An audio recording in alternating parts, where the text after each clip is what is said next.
How did this show become the Yolanda Saldivar of cartoons? March 30th, 2025, Yolanda Saldivar leaves Mountain View Prison in Galveston, Texas. Be there!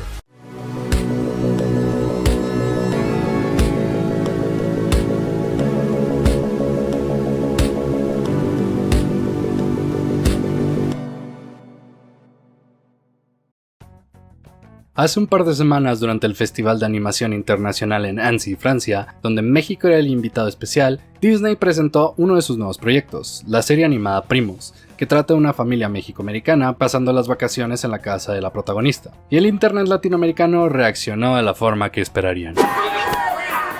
La ley de youtubers del 2009 dice que cuando ocurre una controversia es de a huevo opinar sobre ella. Y como a mí me gusta hacer que las colas ardan, pues tenía que hacerlo igual.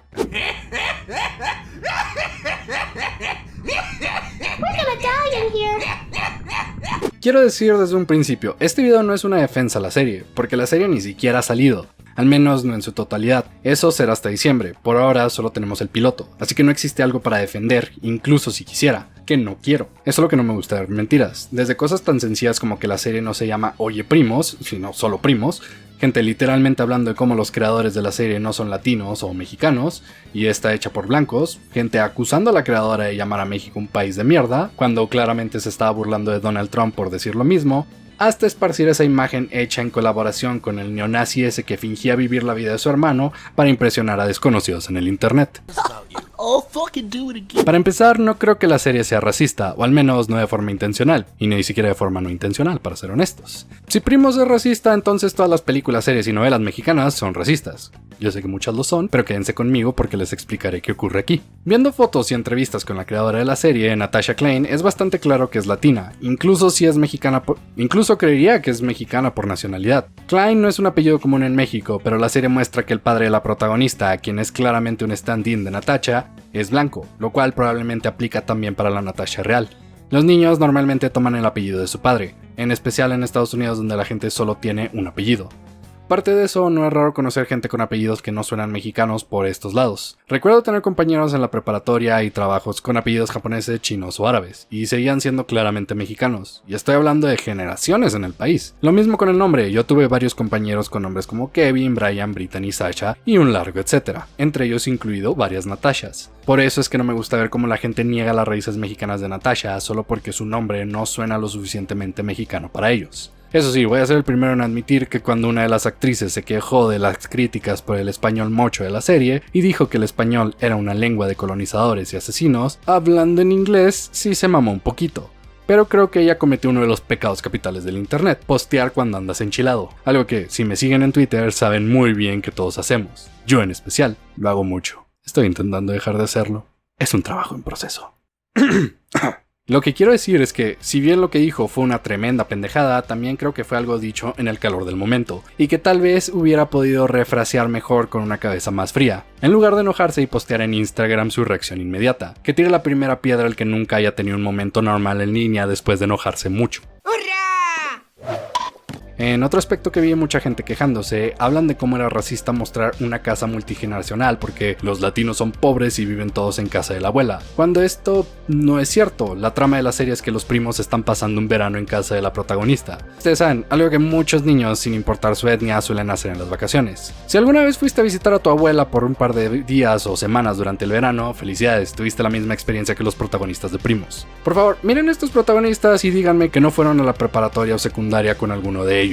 Este güey es literalmente mi compa Roberto al que le decimos el quecas o el cacas cuando andamos pedos. Terremoto Heights podrá sonar racista, considerando que Ciudad de México tiembla con tanta frecuencia que ya podemos deducir cuándo va a ocurrir. Pero la gente, entre enojarse por ese supuesto nombre racista, olvidó que existe otra ciudad con una población muy grande de mexicanos que también tiembla muy seguido. Los Ángeles, que es donde la serie claramente toma lugar. El chiste es más para los chicanos que para referirse a Ciudad de México, porque si hablamos de ofendernos porque los gringos se creen el centro del mundo, quiero recordarle a las personas del centro de México que los terremotos son algo que realmente solo ocurre en su región del país. En mis 27 años de vida no he experimentado un solo terremoto, algo que muchos mexicanos pueden decir con seguridad si viven fuera del área central. Otras cosas más pequeñas como el supuesto racismo de los nombres ya caen en lo ridículo. Cuquita no es un eufemismo para vagina en México. Yo conocí a varias personas con ese apodo. Nacho y Nachito es normal, yo tengo como 3 primos que se llaman Horacio por mi abuelo. Gordita es una comida y... Carajo, ¿tengo que explicar por qué los nombres no son racistas? ¿O vamos a llorar también porque Gohan se llama como un arroz? ¿Vamos a cancelar al Conde Contar por ser un estereotipo europeo dañino? Hey, no, stop, just calm down. Don't do it, Gohan. You're not going out there. Lo más frustrante es ver a toda la gente quejándose del español mocho de la serie, sin entender que es parte de la serie y los problemas que tiene la protagonista. Ella, como muchos mexicoamericanos de segunda o tercera generación, así como la misma creadora, se sienten avergonzados de no saber bien el español y de estar desconectados de un idioma que tanto su madre como sus abuelos y probablemente muchos de sus primos saben usar muy bien. Yo tengo varios primos así, que crecieron toda su vida en Estados Unidos y hablan español muy mal, pero siguen siendo mexicanos, tanto por la nacionalidad de sus padres como por nacer aquí. No quiero entrar en mucho detalle, pero tengo varios familiares y amigos que solo están en México porque fueron deportados y batallan bastante para adaptarse a la vida aquí porque no saben español muy bien. Porque se fueron a Estados Unidos cuando eran muy pequeños y nunca necesitaron aprender el idioma. No esperaban que eventualmente volvieran a este país, al menos no de forma permanente. Ahora sí, gracias Obama. No, en serio, a Obama le dijeron el Deporter in Chief por una razón. Deportó a miles de personas años después de que cometieron crímenes no violentos y fue quien puso la piedra para las terribles políticas de inmigración sobre las que Donald Trump construyó. Obama es un culero.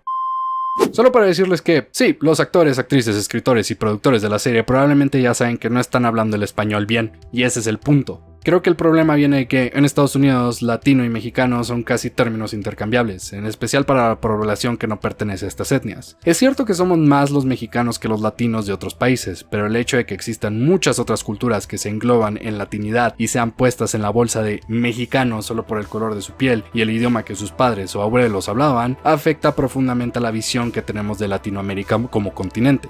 Yo no soy latino, soy mexicano, y te puedo decir por qué soy mexicano y por qué soy diferente a un peruano, argentino, colombiano, y ellos podrían hacer lo mismo, pero si estuviera en Estados Unidos, si viviera en ese país, no sería mexicano, me quitarían esa identidad, sería un latino más, y los sistemas, la gente que no pertenece a mi etnia me vería igual que esas otras personas, sin importar qué tan radicalmente diferentes entre nosotros seamos. Carajo, ni siquiera entre mexicanos nos entendemos, cada estado es su propio mundo y somos muy diferentes hasta el punto de no entendernos entre nosotros. La latinidad no existe fuera de Estados Unidos, y es por eso que reaccionamos así ante primos.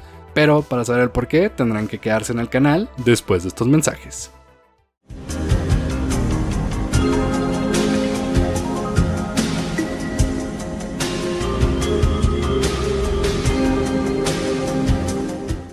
Oye niño, ¿te gustan los RPG chingones?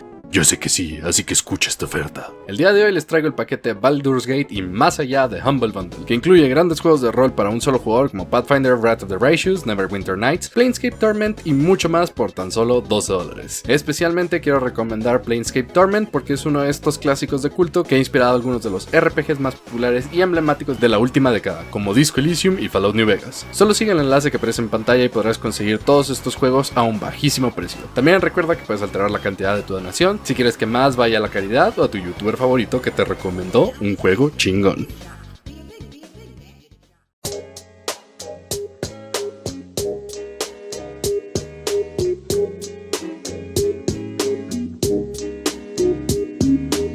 ¿Sabías que puedes ayudar al canal a seguir haciendo contenido de calidad con tan solo el precio de un café y unas donitas Bimbo al mes? Para más información, ve a patreon.com/talkinvidia.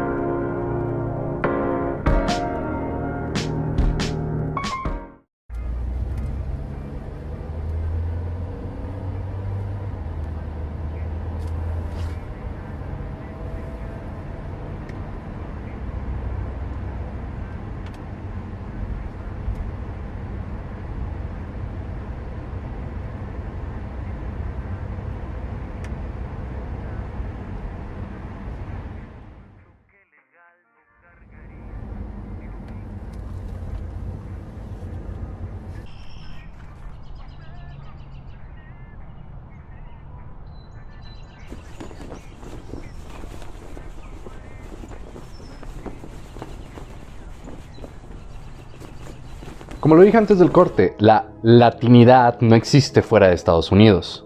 Porque mientras compartimos cosas como el idioma y muchos aspectos culturales, en gran parte gracias por el periodo colonial español y las culturas prehispánicas que se esparcían por el territorio antes de eso, la verdad es que somos muy diferentes en el continente para decir que compartimos una cultura o una identidad. Por supuesto, es agradable saber que puedes viajar a cualquier parte del continente y la gente va a hablar tu idioma, pero las diferencias culturales entre un chileno y un mexicano pueden ser tan grandes como las de un gringo y un australiano. Por ejemplo, si me preguntaras a mí cuándo se celebra la independencia de otros países latinoamericanos, la verdad es que no sabría decirte. Y tampoco esperaría que ustedes sepan cuándo se celebra la independencia mexicana, o que es diferente a la Revolución Mexicana. Así es, México es tan chingón que tuvimos 2 guerras civiles, y aún no nos recuperamos de la segunda. Así se siente México. El problema, de nuevo, es que Estados Unidos es un país extremadamente racista que le gusta poner todo en bonitas cajitas raciales. Jacob Geller lo explica a la perfección en su video sobre el judaísmo en América y Wolfenstein.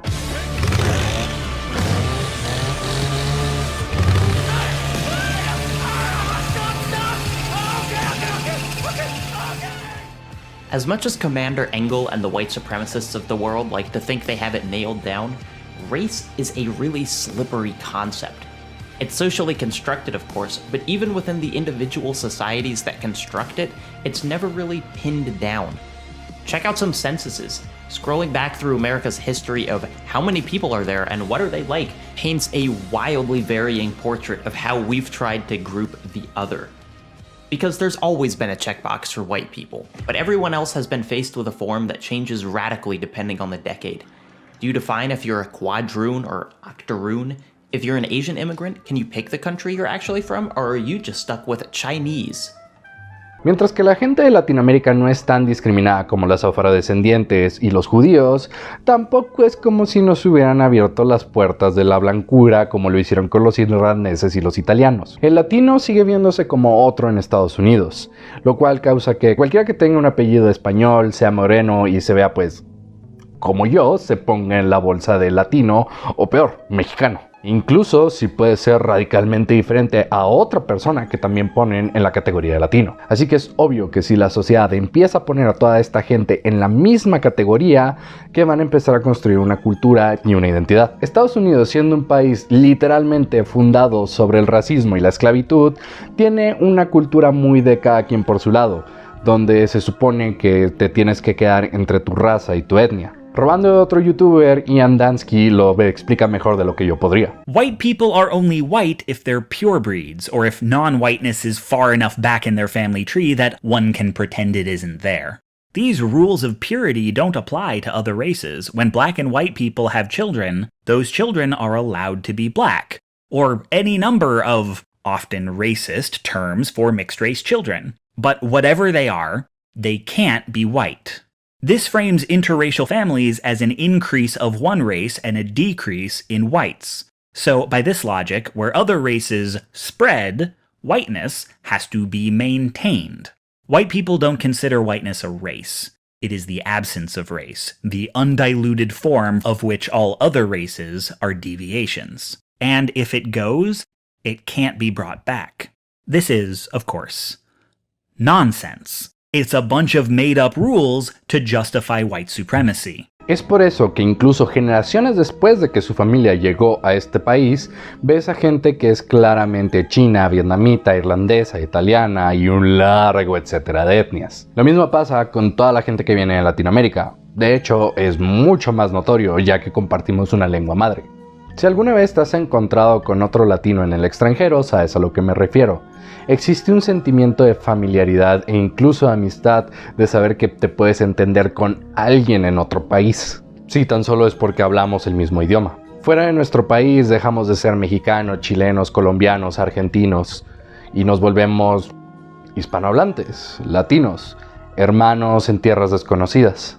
La última vez que estuve en El Paso, ayudé a una señora salvadoreña que estaba teniendo problemas con su habitación a comunicarse con el staff. Y la cara de alivio y tranquilidad que puso cuando me escuchó hablar español y que la podía ayudar es una que no voy a olvidar en mucho tiempo. Nuestros países están a miles de kilómetros de distancia el uno del otro, con culturas completamente diferentes, Pero en ese momento yo era un amigo cercano, yo era alguien que la podía ayudar. Y lo hice. Ahora imagínate cómo es este sentimiento cuando tienes generaciones de niños que han crecido no solo alejados de la lengua madre de sus padres, sino de toda la cultura que los representaba antes de venir aquí, que viven en un país racista que está obsesionado con categorizar a la gente acorde al color de su piel, donde no pueden ser considerados blancos, pero tampoco se pueden considerar miembros de su país, ya que no crecieron ahí, ni siquiera hablan el idioma. Y lo único que saben de su país son las historias que sus padres y sus abuelos les cuentan, inevitablemente manchados por la nostalgia de estar años alejados de ellos, y olvidando cosas como la inseguridad, los crímenes o las mismas razones por las que se vieron obligados a dejar dicho país. Nacen y ya son gente que no pertenece a ningún lugar. Así es como nacen las culturas, al menos en Estados Unidos, un país donde si no perteneces a un grupo, entonces eres una persona de nadie. Un otro que debe ser alejado. Sé que es difícil de entender porque el racismo inglés que fundó estos países, como dijo Ian, es algo que solo se puede perder, se tiene que mantener puro. Mientras que el racismo que fundó nuestros países es el español, que es diferente. Ellos en serio creían en el concepto de mejorar la raza, creían que su blancura era un regalo para los nativos. Es por eso porque mientras un criollo no era igual de importante que un español, seguía siendo mejor que los mestizos, los nativos o los esclavos, porque tenía sangre española, tenía sangre blanca. Y esa es la misma razón por la que, al menos en México, es bastante raro ver comunidades étnicas tan definidas como lo es en Estados Unidos. Claro, existen familias chinas, afromexicanas, árabes. Los menonitas en Chihuahua son un ejemplo de esto mismo, pero es más común ver lo contrario que esto. Yo tenía muchos compañeros, tanto en el trabajo como en la escuela, que tenían apellidos chinos, japoneses, árabes, y tú los veías y eran claramente mexicanos, se veían como yo. Pero si les empezabas a preguntar un poco sobre su familia, te contaban cómo sus abuelos, tatarabuelos llegaron al país buscando oportunidades y eventualmente se casaron con una mexicana o un mexicano. Tenía una compañera en la preparatoria que estoy 80% seguro de que era afromexicana y tenía un compañero en el trabajo que era judío. Y estoy hablando de judío de verdad, de línea materna, y que ya había hecho su visita gratuita al Estado falso de Israel. Es decir, mi tatarabuelo por parte de mi abuela paterna era apache. Y no me ves a mí diciendo que soy nativo o soy parte de las primeras naciones. De hecho, ni siquiera sé de qué nación era mi tatarabuelo, porque la palabra apache era una forma despectiva de referirse a la gente que vivía aquí antes de que los europeos llegaran. Y en típica forma europea, lo que hicieron fue poner a un montón de gente con culturas muy distintas en la misma bolsa solo porque se veían similares. Ni siquiera sé cuál era su nombre o su apellido, porque según lo que me cuenta mi abuela, fue el resultado de una de las tan comunes violaciones que ocurrían en los ejidos mexicanos, por parte del dueño de las tierras con una de las trabajadoras. Y mi tatarabuelo recibió su apellido no por alguna clase de reconocimiento o orgullo, sino más que nada por una formalidad. Yo no soy un miembro de las primeras naciones, estoy demasiado alejado de esa cultura, y mis ancestros blancos se encargaron de borrar cualquier conexión que pudiera tener con esa parte de mi historia. Y humillando a los niños por hablar español o inglés a medias, señalándolos como el otro y diciéndoles que solo pueden ser parte de la sociedad dejando atrás su cultura y lo que eran, y no solo dejándola atrás, sino que avergonzándose de ella y viéndola como algo feo de su historia, terminas creando niños latinos nacidos en Estados Unidos que se sienten alejados, como si algo les faltara, como si no existieran. Todo esto para decir que no, por más que te ofendas como persona de Latinoamérica, por más que creas que son estereotipos o que Primos deja mal a los países del sur de la frontera, tu opinión no importa para esta serie, porque no somos su público objetivo. Natasha y el equipo claramente tienen a alguien en mente cuando hicieron esta serie, los niños latinos que nacieron en Estados Unidos y no pertenecen a ningún lugar. De recordarles que sí, esa caja en la que los pusieron a todos causó que los latinos fueran uno de los grupos étnicos más grandes de Estados Unidos, que el segundo país con más hispanohablantes del mundo es Estados Unidos, que no son gente de ningún lugar, que existen, tienen una cultura, incluso si es nueva o un poco cringe para la gente que no la experimenta. Lo cual me lleva a preguntarle a mis amigos latinoamericanos, los que vivimos en estos países, ¿por qué nos enojamos con creadores y artistas estadounidenses por retratar su realidad, pidiéndoles a ellos que engloben todas las posibilidades de la latinidad hispanohablante como si ellos fueran los responsables? ¿Por qué no miramos a nuestras propias artistas locales, deseosos de contar su realidad, pero incapaces de hacerlo por falta de apoyo? Adoro a Jorge Gutiérrez y lo que crea, y yo sé que existe una probabilidad decente que vea este video, y si lo hace, quiero que sepa que El Tigre fue integral para mi infancia, pero no entiendo cómo es posible que la gente se enoje tanto con Primos y no con él, cuando sus trabajos son igual de mexicoamericanos que esta serie. Jorge ya ha vivido mucho de su vida adulta en Estados Unidos, y sus trabajos se asemejan mucho al arte y la cultura creada por chicanos. Una que vive en la nostalgia de un hogar que ha tenido que dejar por nuevas oportunidades. Y es imposible que no ocurra, los recuerdos se vuelven borrosos y nos solemos quedar solo con las partes bonitas. E incluso con las partes feas de nuestro país, la inseguridad social, laboral y general, existen cosas que gente como Jorge y otros que se han ido probablemente extrañan y no pueden tener. Es algo que me di cuenta hace unos días mientras hablaba de este mismo tema con unos amigos, mientras nos estábamos tomando unas caguamas en la azotea de la casa de un amigo, mientras a no más de 100 metros la luz de un Oxxo iluminaba nuestra velada. Es algo que solo puede ocurrir en México, y creo que después de un par de meses o incluso años en el extranjero, yo también extrañaría eso muy cabrón. Así que ellos y sus hijos y los hijos de sus hijos buscan cualquier conexión que tengan con esto. Esa es la razón por la que Luis Miguel llena estadios de cualquier ciudad grande de Estados Unidos, por la que la selección mexicana se la pasa jugando del otro lado del río, porque Selene Quintanilla canta en español, incluso si no lo hablaba muy bien. No es su culpa que esto ocurra, el echeleganismo mágico no funciona, y si aquí no aprecian su talento, se tendrían que ir. Misma razón por la que Guillermo el Toro solo pudo mejorar su arte al nivel actual hasta que salió del país. Lo mismo con Cuarón e incontables talentos mexicanos de todo tipo y campo. Tony Dalton, quien pasó gran parte de su carrera actuando en telenovelas y películas mediocres mexicanas, nos demostró el nivel de actores que existen en el país con su interpretación de Lalo Salamanca. Y ese es el problema. ¿Dónde está el apoyo al talento local? ¿Por qué llamamos mala representación, racista, estereotípica u ofensiva a Primos, cuando no es muy diferente de otras series como Gravity Falls, Big City Greens, Oye Arnold y Los Simpson? Series que retratan la realidad personal de sus creadores, las experiencias que los formaron como personas que son hoy en día. Porque me frustra como no tengan idea ver el cómo gente usa los trabajos de Jorge Gutiérrez, o peor, Mucha Lucha, una serie mucho más estereotípica y llena de clichés que ni siquiera fue hecha por mexicanos, como grandes ejemplos de representación, que es un patrón que he notado tristemente muy seguido. Cuando los gringos u otros ajenos a nuestra cultura hacen algo estereotípico, les aplaudimos y nos reímos de ellos. Solo miren cómo reaccionaron los mexicanos porque algunos chicanos vieron algo ofensivo en Mario Mariachi o Speedy González, llamándolos ofendiditos y que ni siquiera eran mexicanos de verdad, incapaces de considerar que tal vez que la única representación que otros pueden pensar de nuestra cultura hacia mariachis, vaqueros y luchadores es un problema. Es exactamente lo mismo que pasó con Apu. La gente de la India no lo encontraba ofensivo. Claro que no, ellos sabían que la India era un país rico en cultura, que no lo representaba, pero para la gente hindú-estadounidense que creció rodeada de otras personas cuya única exposición a la cultura hindú era una caricatura exagerada y hasta cierto punto ofensiva, podría causarles conflictos. Sí, claro, los mexicanos nos reímos y disfrutamos de Mario Mariachi o Speedy González. La verdad, a mí también me encanta, pero soy mexicano. Yo sé de lo grande y diversa que es la cultura de mi país. Sé que no se resume a tacos, mariachis y luchadores, que no es un mundo pintado de amarillo. Pero imagínate que eres hijo de inmigrantes mexicanos y que todo lo que el resto de tu país asocia contigo sean esos estereotipos, que ni siquiera sepas realmente la extensión de la cultura de tus padres. O peor aún, que ni siquiera seas hijo de inmigrantes mexicanos, pero solo por el color de tu piel estos estereotipos igual sean lo único con lo que el mundo te asocia. Y sí, yo sé que existen mucho resentimiento de los latinoamericanos a los latinos. He visto muchos comentarios que dicen cómo son unos privilegiados que no saben las realidades de vivir en Latinoamérica, y que básicamente huyeron y nos dejaron aquí. Por algo existe el meme de sáquenme de Latinoamérica.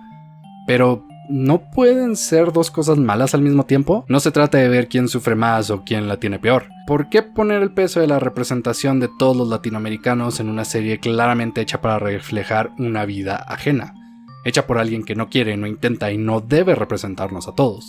Yo personalmente les puedo decir que siendo alguien que creció rodeado de muchos primos, con visitas y pijamadas en la gigantesca casa de la abuela, veo la realidad y las experiencias que esta serie quiere retratar. Veo a los primos de la protagonista y veo a mis primos, a la gente con la que crecí, las aventuras que vivimos.